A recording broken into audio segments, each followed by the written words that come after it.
একদিন বাদশাহ কাজের তদারকি করতে করতে লাঠিতে ঠেস দিয়ে দাঁড়িয়ে থাকতে থাকতেই মারা গেলেন। কেউ জানতেও পারল না। তখন বাদশার পোষা জিনেরা বাদশাকে ওইভাবে খাড়া করে রেখে দিল। লোকেরা বাদশা রয়েছেন দেখে হাত চালিয়ে রাত দিন কাজ করে মহল বানিয়ে ফেলল। দুম্বার বাবা হেডমিস্ত্রি। কাজের শেষে বাদশার সামনে এসে সাষ্টাঙ্গে প্রণাম দিল। মিস্ত্রি হাতের সামান্য ধাক্কা লেগে গেল বাদশার পায়ে। বাদশাহ উল্টে পড়ে গেলেন।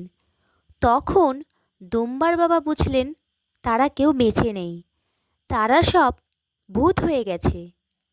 আবির মামা বললেন, আমার নেশা হয়েছে খুড়ো, জ্বর জ্বর লাগছে, ফিটনের শব্দ পাচ্ছি। বাদশার লাঠিটা তাহলে দুম্বার বাপ? হ্যাঁ গো, ওই লাঠি হাতে করে দুম্বা তখন মরুভূমির বুকে বিরাগী হয়ে বীরত্বের জন্য বের হয়ে চলে আসেন। জিনসিদ্ধ লাঠি। নীল সাহেব ভেবেছিল তারাও ওইভাবে চাষিদের ওপর তদারকি করবে, মরে গিয়েও পাহারা দেবে, সেই জন্য কঙ্কাল লটকে রেখে গেছে। ধীরে ধীরে স্বপ্নাচ্ছন্নের মতো হয়ে পড়েন আবির মামা। কঙ্কাল সরোবরের পাড়ে এসে দাঁড়ালেন মামা আর দিনুখুড়ো। এক আশ্চর্য দুর্বোধ্য ভাষায় গান গাইতে লাগলেন দিনু শিকদার। সরোবরে অনেক রকমের ফুল ফুটেছে, নানা রং তার। সাদা ফুলগুলো হীরের মতো জ্বলছে। হঠাৎ তোলপাড় করে ভেসে উঠল কয়েকটি কঙ্কাল। তারপর তারা জলের ওপর অনেকখানি খাড়া হয়ে উঠে নাচতে শুরু করল। এরা কি সব মিস্ত্রি? নাচে কারা খুড়ো? কই, কারা নাচে বাবা? আমি যে দেখছি। নেশা হয়েছে আবির, খুয়াবে দুম্বাপাচক খেয়েছ, হাতে নাতে ফল পাচ্ছ। ভূত তো কেউ বিশ্বাস করে না, প্যাঁচে পড়লে করে। আর কি দেখো হয়ে? কত কি যে দেখতে পাচ্ছিলেন মামা। ভূতের পট বারবার চোখের সামনে ভেসে ভেসে উঠছিল। একটা রাজভূতের নাম ভারত ভূষণ্ডী জননাথন, আর একটা উপজাতি ধরনের ভূতের নাম কিমাশ্চর্য পারস্যের চাকমা। ছোট রাজ্যের নাম কিমাগড়। সেই কিমাগড়ের ভূতের জমিদার গরুরানন্দ পটপটেশ্বর। তার বংশলতিকায় নিম্নস্থানে রয়েছেন মির্জা আইকম পাইকম খতিবুদ্দিন গাড়োয়াল। সত্যি সেলুকাস, কি বিচিত্র এই কুঠিয়ালি ভূতের দেশ।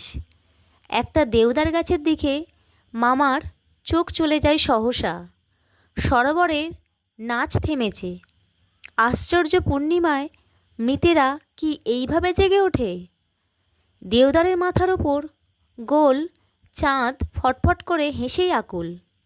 গাছের নিচে ঘাসের জমিতে অত্যন্ত ফর্সা একটি মেয়ে বসে দাঁত দিয়ে ঘাস কাটছে। অপূর্ব তার রূপ। ও কারো দিকে চাইছে না, আকাশ পানে চেয়ে আছে। ওর চোখ দিয়ে গলে পড়ছে নিস্তব্ধ কান্নার জল। কেন কাঁদছে ওই সুন্দরী? ওখানেই বা ওইভাবে বসে আছে কেন? ও কি পড়ি? ও কি মানুষ নয়? ওর ডানা কোথায়? ও কি কারো জন্য প্রতীক্ষা করছে? তবে কি সে কোনো রাজকন্যা? খুড়ো আবির মামা একটা হাত চেপে ধরে ছড়া কাটলেন। দোল দোল দুলুনি, ভূতের মাথায় চিরুনি। অবাক হয়ে দেখলাম মেয়েটির মাথার চুলে একখানা চিরুনি গোঁজা। মামা এইভাবে বলেছিলেন আমাদের। ওর মনে হয়েছিল এমন সুন্দর মেয়ে কি কখনো ভূত হয়? খুব সাহস করে দেওদার তলায় এগিয়ে গিয়ে মামা দেখলেন কোনো মেয়ে নয়, ছায়া মেশানো খানিকটা জ্যোৎস্না, আর কিছুই নেই।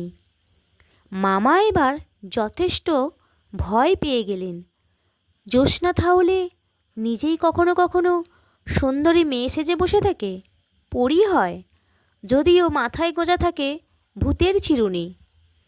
দিনুখুড়ো অতঃপর মামাকে একটি অন্ধকার মহলে ঢুকিয়ে দিলেন। ঘরে ঢুকে অদ্ভুত দীর্ঘশ্বাস শুনতে পান মামা।